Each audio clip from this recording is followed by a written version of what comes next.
8 ঘন্টার হিসাব করেন সেখানে 1280টা ভোট পড়বে, শুধুমাত্র যদি 20টা ভোট কেন্দ্র হয় সেইটার হিসাব করলাম। আপনারা জানেন 40,000 ভোটার, ভোট কেন্দ্র মাত্র 8টি। তো এখন ভোট দিতে হবে আপনার প্রায় হচ্ছে যে 41টি। তো মানে 8টা ভোট কেন্দ্রে গড়ে হিসাব করলে 5,000 পড়ে। তো সেখানে হচ্ছে যে আপনার প্রতিটা ক্যান্ডিডেটকে প্রায় 41টি ভোট, হল সংসদ এবং ডাকসু দুটা মিলিয়ে প্রায় 41টি ভোট দিতে হবে। তো এখন সে যখন একটা ভোট দিতে প্রতিটা ভোটারের প্রায় 8 থেকে 10 মিনিট সময় লেগে যেতে পারে, এটুকু লাগবে, এটা স্বাভাবিক, মানে বেশিও লাগতে পারে। সেখানে ঘন্টায় হচ্ছে যে মাত্র 8টা ভোট দেওয়া যাবে।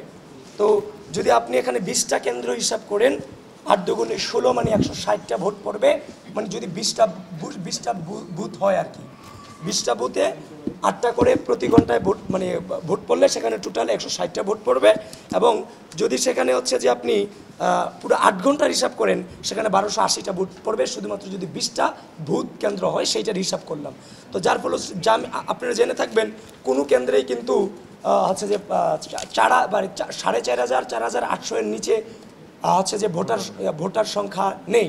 তো সব কিছু মিলিয়ে আমাদের যে আশঙ্কার উদ্বেগের জায়গাটা, যে কোনো গত 2019 সালে যে রাষ্ট্র নির্বাচন হয়েছিল, যে ফেক লাইন, কৃত্রিম লাইন তৈরি হয়েছিল, যার কারণে অনাবাসিক ছেলেমেয়েরা ভোট দিতে পারেনি।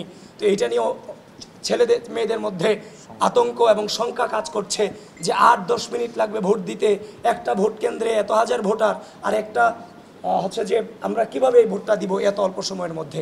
তো এটা নিয়ে হচ্ছে যে আবার পেজও অনেক বড় বড় খুঁজে নামগুলো দিতে হবে, 41টা নাম মনে রাখা, প্রায় 7টা পেজ। এগুলো নিয়ে আমাদের আশঙ্কার জায়গা ছিল। এটা আমরা নির্বাচন যে চিফ রিটার্নিং অফিসার আছেন ওনার কাছে আমরা সেটা জানিয়ে গিয়েছি।